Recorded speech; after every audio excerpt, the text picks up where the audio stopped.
इस एपिसोड की स्टार्टिंग भी होती है बिल्कुल उसी सीन से जहां पर लुओ फेंग ने अपने न्यू आर्मर को पहनने के बाद उसका नेम रखा था वॉरियर आर्मर। अभी वो ये नेम रखकर खुश हो ही रहा होता है कि तभी अचानक उसे अपनी बॉडी में कुछ फील होता है और वो खुद को संभाल नहीं पाता और बड़ी तेजी के साथ नीचे गिर पड़ता है। फेंग की बॉडी अब इस आर्मर की वजह से बहुत ही ज्यादा हैवी हो चुकी है और वो अपनी बॉडी को फील करते हुए संभालते हुए कहता है ये बहुत ही ज्यादा हर्ट कर रहा है लेकिन मुझे ये पसंद है। और फिर वो अपने इस न्यू आर्मर की पावर्स का इस्तेमाल करते हुए फ्लाई करके ऊपर आकर मेडिटेट करने के लिए बैठ जाता है और अपने दिल की धड़कन को महसूस करते हुए अपने इनर वर्ल्ड में इस आर्मर की पावर्स को चेक करने लगा था। जैसे ही फेंग अपने आर्मर की पावर्स को अनलीश करता है तो इसका इम्पैक्ट ट्रैश डोमेन में भी देखने को मिलता है। अब क्योंकि ये आर्मर बहुत ही ज्यादा हैवी है तो इसीलिए फेंग इसके साथ अपनी 7 शैडो टेक्निक को परफॉर्म करता है, लेकिन इसका इम्पैक्ट बाहर ट्रैश डोमेन में किस कदर था हम स्क्रीन पर देख पा रहे हैं। फेंग के इनर वर्ल्ड में ही अपनी टेक्निक्स का इस्तेमाल करने की वजह से उसकी रियल पावर बाहर ट्रैश डोमेन में शो हो रही होती है, जिसकी वजह से वहां पर मौजूद सारा का सारा कचरा डिस्ट्रॉय होता जा रहा था और फेंग के लिए भी अपने इस आर्मर की पावर्स को संभालना मुश्किल हो रहा होता है। तभी वो वाता भी फेंग के सामने अपीयर होते हुए उसे बताती है इस आर्मर की वजह से अभी तुम्हारी पावर स्काई रॉकेट की तेजी से बढ़ रही है और देखते ही देखते फेंग की पावर्स 80 से 90% तक बढ़ जाती है। इस दौरान यहाँ फेंग अभी भी अपने इस आर्मर को संभालने की कोशिश कर रहा होता है तो वो वाता उसे और बताती है अभी तुम्हारी powers 90 peak level world masters के बराबर हो चुकी है और इस सारी पावर को तुम अपनी बॉडी में फील कर पा रहे होगे। बबाता ये बोल रही होती है कि तभी हम देखते हैं कि फेंग ने अपनी पावर को कंट्रोल करना सीख लिया था तो इसीलिए वो रियल वर्ल्ड में अपने इस आर्मर की पावर को ट्राई करने के लिए अपना एक जोरदार पंच हवा में ही थ्रो करता है जिसका इम्पैक्ट इतना ज्यादा होता है कि उसने हजारों मीलों दूर एक पूरे के पूरे प्लेनेट को डिस्ट्रॉय कर दिया था।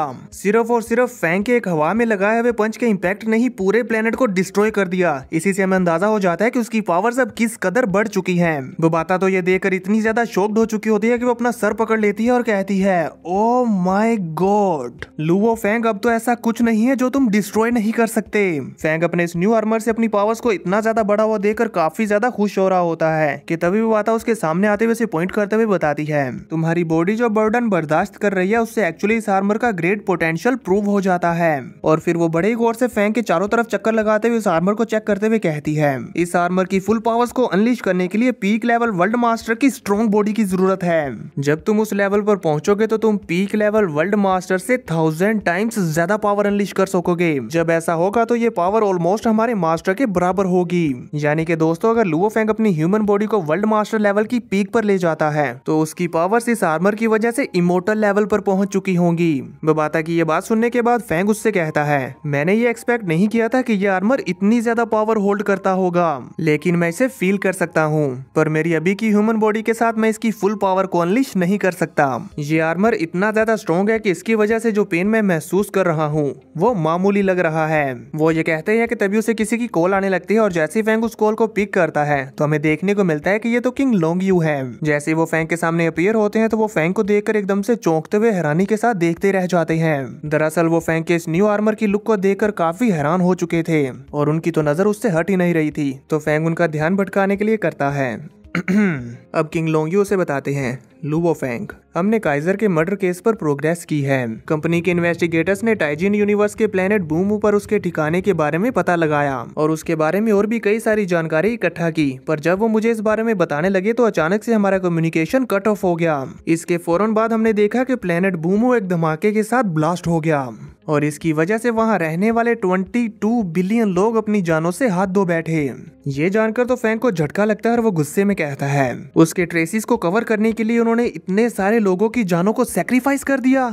तभी किंग लोंगयू फेंग को और बताते हैं लेकिन इसके बावजूद भी मुझे कुछ इन्फॉर्मेशन रिसीव हुई जो उन्होंने मरने से पहले सेंड की थी। इसमें एक लोकेशन को पॉइंट किया जा रहा है जो कि क्यानवू यूनिवर्स किंगडम में मैंगयू एम्पायर है। ये सारी इन्फॉर्मेशन जान लेने के बाद और ट्रैश डोमेन से अपना ट्रेजर ले लेने के बाद लुओ फेंग किंग लोंगयू को बाय बाय करते हुए अपने स्पेसशिप में बैठकर क्यानवू यूनिवर्स किंगडम की तरफ वापस जाने लगता है और यहाँ स्पेसशिप के अंदर बबाता से बात करते हुए उससे कहता है इंसेक्ट क्लैन की पेनिट्रेशन और हमले जितना मैंने सोचा था उससे भी ज्यादा आगे निकल चुके हैं।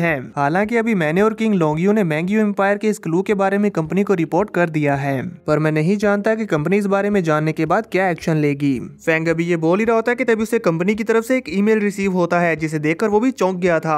वो ईमेल इतना ज्यादा क्लासिफाइड होता है कि लुओ फेंग की वेरिफिकेशन के बिना ओपन भी नहीं हो सकता और हम देखते हैं कि वो ईमेल वहां पर आते ही लुओ फेंग को अपने सामने खड़ा हुआ देखकर पूरी तरह से स्कैन करता है और स्कैनिंग कंप्लीट करते हुए लुओ फेंग को वेरीफाइड करने के बाद वो ईमेल ओपन हो जाता है जिसके अंदर लिखा हुआ था कंपनी की इन्वेस्टिगेशन के बेस पर यह कंफर्म हो चुका है कि क्यानवू यूनिवर्स किंगडम में मैंग्यू एम्पायर में मौजूद इंपीरियल फैमिली का मेंबर याओ हाई इंसेक्ट क्लैन के एक पावरफुल बीइंग के थ्रू सोल से कंट्रोल्ड और पोजेस्ड है, जिसकी वजह से पूरी याओ हाई फैमिली इंसेक्ट क्लैन के अंडर कंट्रोल है और इन्होंने पिछले 3.22 मिलियन ईयर्स से ह्यूमैनिटी को बहुत नुकसान पहुंचाया है।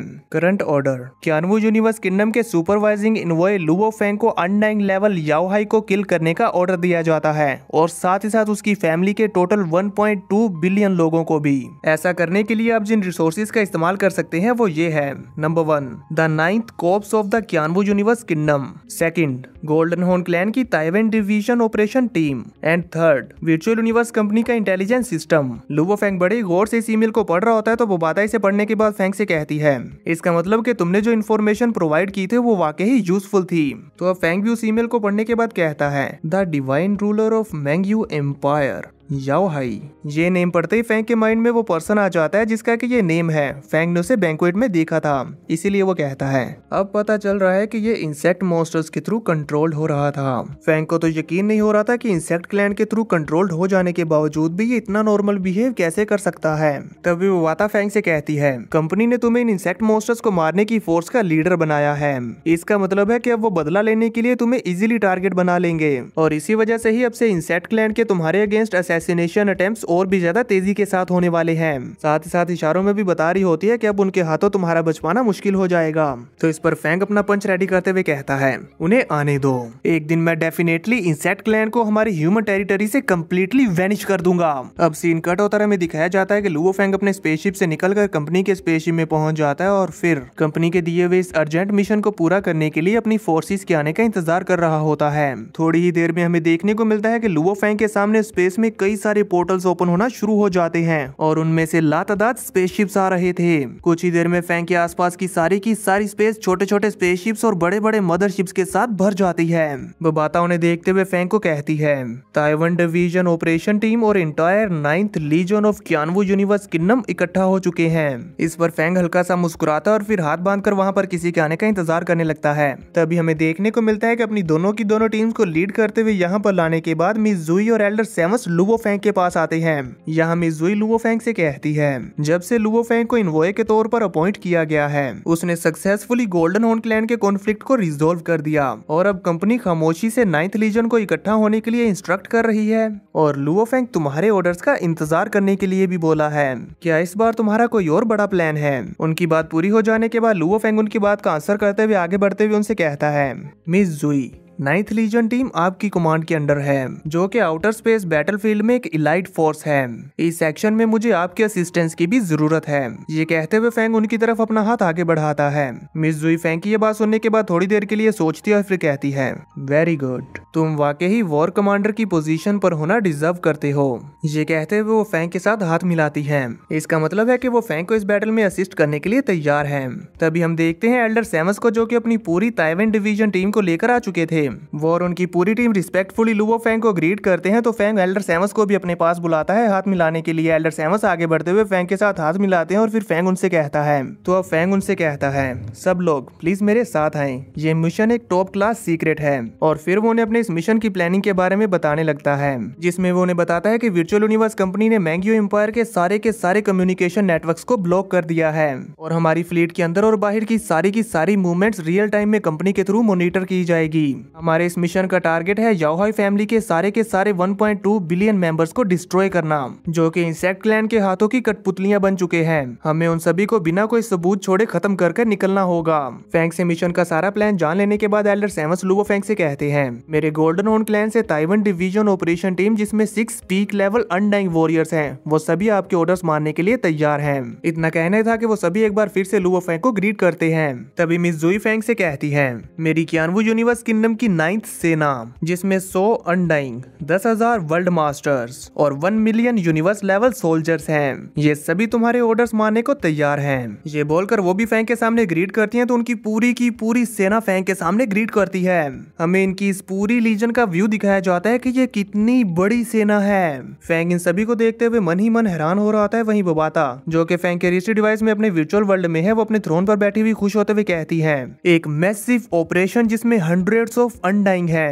लुओ फेंग, वो सभी तुम्हारे ऑर्डर्स मानेंगे। वो बाता तो बहुत ही ज्यादा खुश हो रही होती है। वहीं उसकी ये बातें सुनने के बाद फेंग इधर अपनी पूरी की पूरी आर्मी से कहता है, मूव आउट, स्टार्ट। इसी के साथ उनका इस हजारों लाखों सोल्जर्स का लश्कर अपनी डेस्टिनेशन लोकेशन मैंग्यू एम्पायर में चलना शुरू हो जाता है। ये सारी सेना थोड़ी देर में पोर्टल्स के थ्रू मैंग्यू एम्पायर में पहुंच जाती है और फिर लुओ फेंग अपने सामने डिवाइस पर देखते हुए इन सभी से कहता है, मैंग्यू एम्पायर में टोटल 50 मिलिट्री बेसिस हैं, जिन सभी को याओहाई फैमिली मेंबर्स कंट्रोल करते हैं। इंपीरियल कैपिटल गार्ड फोर्सेस के अलावा एम्पायर की सारी मिलिट्री पावर यहाँ है। मैंने 9th लीजन को 50 इंटरस्टेलर फ्लीट्स में डिवाइड कर दिया है ताकि वो इन सभी बेसिस पर रेड करते हुए इन्हें डिस्ट्रॉय कर दें। याओहाई फैमिली के 1.2 बिलियन मेंबर्स जो कि मार्क किए गए हैं, वो 20 इंटरस्टेलर फ्लीट्स के थ्रू लॉकडाउन करके एक्सटर्मिनेट कर दिए जाएंगे, जिससे सिविलियंस को कोई नुकसान नहीं पहुंचेगा। पर हमें ये काम एक वक्त में करना होगा ताकि सिर्फ एक मूव में इन सभी को एक साथ खत्म किया जा सके और वो एक दूसरे को वो ना कर सके। फेंग हमें ये सब कुछ बता रहा होता है तो हमें देखने को मिलता है कि इसी के साथ साथ ये सारा प्रोसेस भी हो रहा होता है और फेंग के ऑर्डर देते ही सारे के सारे इंटरस्टेलर फ्लीट्स अटैक करना शुरू कर देते हैं और उनके सिर्फ एक लेजर अटैक से ही पूरी की पूरी याओहाई फैमिली की बेस मलिया मेट हो जाती है। वहां पूरे प्लेनेट के ऊपर सिर्फ इस एक अटैक से ही चारों तरफ तबाही फैल जाती है और हमें ये तबाही स्पेस से भी दिखाई जाती है कि ये कितनी बड़ी डिस्ट्रक्शन है। तभी हमें याओहाई फैमिली की बेस का भी सीन दिखाया जाता है जहां पर मौजूद वॉरियर्स जो कि वर्ल्ड मास्टर लेवल के थे वो भी मक्खियों की तरह मर रहे होते हैं। इस अटैक की चपेट में आते ही वो सभी राख बनने लगते हैं। सभी Interstellar fleets 1 bye 1 Mangyu empire के सभी बेसिस को डिस्ट्रॉय करते जाते हैं। इनमें से कुछ बेसिस को वार्निंग मिल चुकी थी, इसलिए वो अपनी डिफेंसिव शील्ड को भी एक्टिवेट कर लेते हैं, लेकिन फेंग की इंटरस्टेलर फ्लीट्स के सामने उनकी ये डिफेंसिव शील्ड भी नहीं टिक पाती और वो कुछ सेकंड्स में ही उसे डिस्ट्रॉय कर देते हैं। और फेंग की इंटरस्टेलर फ्लीट्स के सामने याओ फैमिली की कोई भी बेस नहीं टिक पाती और ये सारी की सारी बेसिस को डिस्ट्रॉय करते जाते हैं। अब मैंग्यू एम्पायर के आसपास की सारी बेसिस को डिस्ट्रॉय कर देने के बाद लुओ फेंग अपनी 29 इंटरस्टेलर फ्लीट्स के साथ इंपीरियल कैपिटल प्लेनेट को चारों तरफ से घेरने लगता है, क्योंकि यहीं पर फेंग का मेन टारगेट इमोर्टल याओहाई है। फेंग अपनी सभी फ्लीट्स को ऑर्डर देता है कि अगर कोई भी शिप यहाँ से बाहर निकलने की कोशिश करता है तो उसे डिस्ट्रॉय कर देना। अब इंपीरियल कैपिटल प्लेनेट को चारों तरफ से घेर लेने के बाद Luo Feng Taiwan division operation team को ऑर्डर देता है, आप लोग डायरेक्टली आगे जाकर इंपीरियल पैलेस से डील करेंगे और divine ruler of the Mangyu empire Yaohai को जान से मारेंगे। इस ऑर्डर के रिसीव होते ही एल्डर सेवंस अपनी पूरी टीम के साथ इंपीरियल प्लेनेट पर याओहाई को किल करने के लिए निकल पड़ते हैं। हमें देखने को मिलता है कि एल्डर सेवंस अपनी पूरी टीम के साथ बड़ी तेजी से इंपीरियल पैलेस की तरफ आगे बढ़ रहे होते हैं। तभी हमें दूसरी तरफ इंपीरियल पैलेस का सीन दिखाया जाता है जहाँ सभी लोग बहुत ही खुशहाल होते हैं और यहाँ पर एक तरह की बैंक्वेट चल रही थी। ये बैंक्वेट बड़ी ही शानदार होती है और यहाँ पर सभी लोग आपस में बातें कर रहे होते हैं और ड्रिंक्स एंजॉय कर रहे थे। तभी वहाँ की सारी लाइट्स ऑफ हो जाती हैं और सिर्फ मेन लाइट चालू रहती है। तो इस बार एक बंदा अनाउंस करता है, हमारे डिवाइन रूलर आ चुके हैं। तो अब वहां पर एंट्री होती है डिवाइन रूलर याओहाई की। उन्हें देखते ही वहां बैंक्वेट में मौजूद सारे के सारे लोग बहुत ही ज्यादा खुश हो जाते हैं और उनके सामने घुटनों पर आकर झुक गए थे। डिवाइन रूलर याओहाई ये देखकर खुश हो रहे होते हैं कि तभी उनके पीछे से एक आवाज आती है, व्हाट अ ग्रैंड सेलिब्रेशन। इस आवाज को सुनकर और उसके ऑरा को फील करते हुए वहां पर मौजूद सभी लोग डर जाते हैं। इवन डिवाइन रूलर भी सहम चुका था और उसके साथ मौजूद गार्ड्स भी आसपास देखते हुए घबराने लगते हैं। तभी एल्डर सेवंस की फिर से आवाज आती है और कहते हैं, स्टेज पर खड़े हुए इस बच्चे को तो देखो। ये कहने के बाद वो जोर जोर से हंसने लगते हैं और वहां पर जो लोगों को समझ नहीं आ रहा था कि ये कौन है और ये कैसे आवाज आ रही है, तभी उन सभी के ऊपर बहुत ज्यादा प्रेशर लगने लगता है और वो सारे के सारे लोग जमीन पर गिर गए थे। ये प्रेशर इतना ज्यादा था कि आम लोग तो इसे बर्दाश्त भी नहीं कर पाते और बेहोश होने लग गए थे और इवन उनकी पूरी बिल्डिंग भी चकनाचूर होने लगती है। इस पर डिवाइन रूलर याओहाई गुस्सा करते हुए कहता है, तुम्हारी ये जुर्रत। और फिर वो अपनी पावर्स को रिलीज करते हुए तेजी के साथ अपने पैलेस की छत को तोड़ते हुए एल्डर सेवंस पर अटैक करने के लिए निकल पड़ता है। इससे पहले कि वो एल्डर सेवंस पर अटैक कर पाता वो उनका लेवल देखकर शॉक हो जाता और कहता है, किंग लेवल अनडाइंग। पर क्योंकि इससे पहले एल्डर सेवंस उसके ऊपर अपना अटैक कर चुके थे तो वो पीछे नहीं हटता और अपनी फुल पावर्स को रिलीज करते हुए एल्डर सेवंस के अटैक का सामना करता है और काउंटर अटैक करने की कोशिश करता है। और जैसे इन दोनों के अटैक्स एक दूसरे के साथ टकराते हैं तो उनका पावर इंपैक्ट इतना ज्यादा होता है कि नीचे मौजूद पूरा का पूरा पैलेस डिस्ट्रॉय हो जाता है और उसमें मौजूद लोग सिर्फ इस अटैक के इंपैक्ट से ही ब्लास्ट होने लगते हैं। और देखते ही देखते इन दोनों के इस अटैक का इंपैक्ट इतना ज्यादा बढ़ जाता है कि एक न्यूक्लियर धमाका भी इनके सामने फीका पड़ जाए। पूरा पैलेस और आसपास के बहुत सारे शहर इस धमाके की चपेट में आकर डिस्ट्रॉय हो जाते हैं। फैंग ऊपर स्पेसशिप में बैठा अपने सामने स्क्रीन पर इस सारे नजारे को मॉनिटर कर रहा होता है।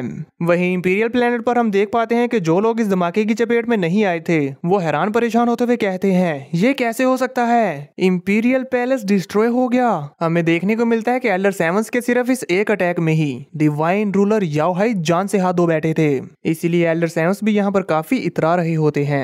यहाँ इधर फैंग मिस जुई से करंट बैटल सिचुएशन की रिपोर्ट मांगता है। मिस जुई उसे बताती है कि 9th लीजन ने मैंग्यू एम्पायर की सारी मिलिट्री बेसिस को डिस्ट्रॉय कर दिया है और याओ हाई फैमिली के टोटल 680 मिलियन मेंबर्स मारे जा चुके हैं। तभी एल्डर सेवंस भी फैंग को रिपोर्ट देते हैं। ताइवान डिवीजन ऑपरेशन टीम भी स्मूथली आगे बढ़ रही है। अभी वो इतना कहते हैं कि तभी थोड़ी देर में उनके आसपास मौजूद सारी की सारी जगह जोर जोर से हिलने लगती हैं और बड़े बड़े पत्थर हवा में उड़ने लगे थे।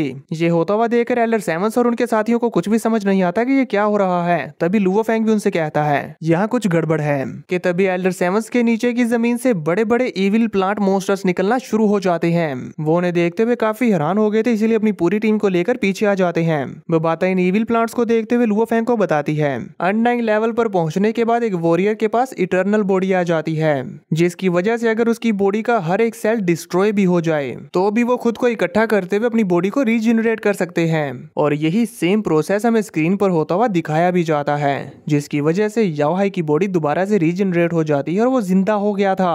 इसलिए वो गुस्से में कहता है मुझे मारना इतना आसान नहीं। ये कहने के बाद वो अपने इविल प्लांट से एल्डर सेवंस और उनकी पूरी टीम पर अटैक करवाना शुरू कर देता है, जिनका सामना कर पाना एल्डर सेवंस की टीम के लिए बहुत ही ज्यादा मुश्किल हो रहा होता है। इवन उनके कुछ वॉरियर्स मरते मरते बचते हैं। ये देखकर एल्डर सेवंस को भी अब गुस्सा आ जाता है और वो डायरेक्ट याओ हाई के ऊपर अटैक करने के लिए आगे बढ़ते हैं। वो बड़ी तेजी के साथ याओ हाई के पीछे टेलीपोर्ट होकर अपने हैमर के साथ उसके ऊपर जानलेवा अटैक करते उसे एक बार फिर से जान से मार डालते हैं, पर उसने कुछ ही सेकंड्स में दोबारा से खुद को रीजनरेट कर लिया था। तो इस पर एल्डर सेवंस और उनकी पूरी टीम हाथ धोकर याओ हाई की जान के पीछे पड़ जाते हैं। तभी वो वाता भी हमें बताती है इसे किल करने के लिए हमें इसकी सोल को डिस्ट्रॉय करना होगा या फिर अपनी अनडाइंग पावर को सैक्रिफाइस करते हुए उसकी अनडाइंग स्ट्रेंथ को ड्रेन करना होगा। इधर हमें देखने को मिलता है कि एल्डर सेवंस तो बड़े ही मजे के साथ बार बार याओ हाई को जान से मार रहे होते हैं और उन्हें इससे कोई फर्क नहीं पड़ रहा था कि वो कितनी बार रीजनरेट हो रहा है। पर इसके चलते याओ हाई को बहुत ही ज्यादा पेन हो रहा होता है और उसकी हालत भी बहुत खराब हो चुकी थी, लेकिन फिर भी वो किसी न किसी तरह करके एल्डर सेवंस से अपनी जान बचाकर भागने की कोशिश कर रहा होता है। पर एल्डर सेवंस की टीम उसे भागने का मौका नहीं देती और उसे बहुत ही बुरी तरह से मार मार कर पीट रही होती है। यहाँ एल्डर सेवंस तो उसके मजे लेते हुए उसे पकड़ पकड़ कर जान से मारते जा रहे थे। याओ हाई उनका सामना करने की बहुत कोशिश करता है, लेकिन एल्डर सेवंस की एब्सोल्यूट पावर के सामने बेबस होता है। वह बाता कहती है कि वो चाहे बचकर भागने की जितनी मर्जी कोशिश कर ले वो आज नहीं बच सकता, क्योंकि एक्स्ट्रोडिनरी एब्सोल्यूट पावर उसे बार बार मारती जा रही है जब तक कि वो फनाह ना हो जाए। अब इतनी बुरी तरह से पिटने के बाद जब याओ हाई देखता है कि उसके पास बचकर भागने का कोई भी चारा नहीं है और वो चारों तरफ से एल्डर सेवंस की टीम से घिरा हुआ है और बार बार एल्डर सेवंस उसे जान से मारते ही रहेंगे जब तक कि वो मारा ना जाए।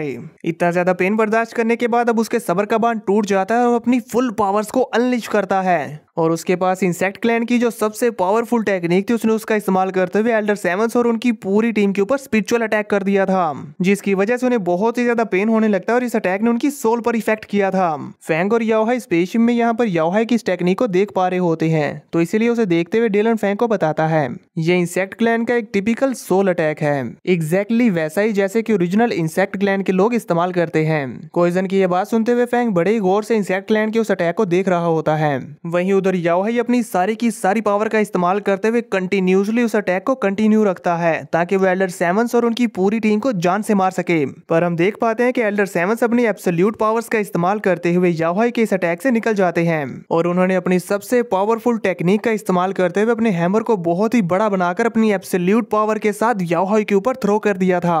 इस अटैक को अपनी तरफ आता हुआ देखकर याओ हाई की हालत खराब हो जाती है, क्योंकि उसे समझ आ चुका था कि अब वो नहीं बच पाएगा और वो गुस्से में अपनी और भी ज्यादा पावर्स को अनलिश करता है।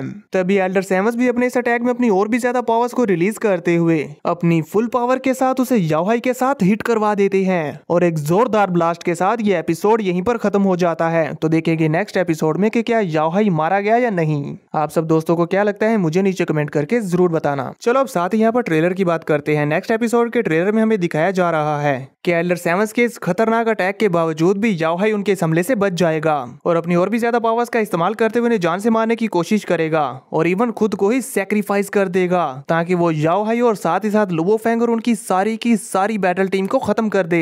लेकिन एडलर सेवंस किसी भी कीमत पर ऐसा होने नहीं दे सकते, इसीलिए वो अपनी एक स्पेस लॉक टेक्निक का इस्तेमाल करते हुए खुद को ही सेक्रीफाइस कर देंगे ताकि वो याओ हाई के सेक्रीफाइस की पावर्स को खत्म कर सके और लुओ फेंग और उनकी पूरी बैटल फोर्स की जान बचा सके। पर इसके बावजूद भी वो ऐसा करने में नाकाम हो रहे होते हैं और मिस जुई भी अपनी सारी की सारी जान लगाकर लुओ फेंग की जान बचाने की कोशिश करेंगी और फेंग अपने मास्टर के स्पेसशिप का इस्तेमाल करते हुए याओ हाई के सेक्रीफाइस के डिस्ट्रक्शन के एरिया से बचकर भागने की कोशिश करेगा, लेकिन इसके बावजूद भी वो इसकी चपेट में आ जाता है। तो इस पर हमें देखने को मिलेगा कि लुओ फेंग अपनी जान बचाने के लिए अपने इनर वर्ल्ड से अपनी इंसेक्ट मॉन्स्टर्स की आर्मी को बाहर निकालेगा। अब देखना यह है कि क्या वाकई फेंग अपनी जान बचा पाएगा।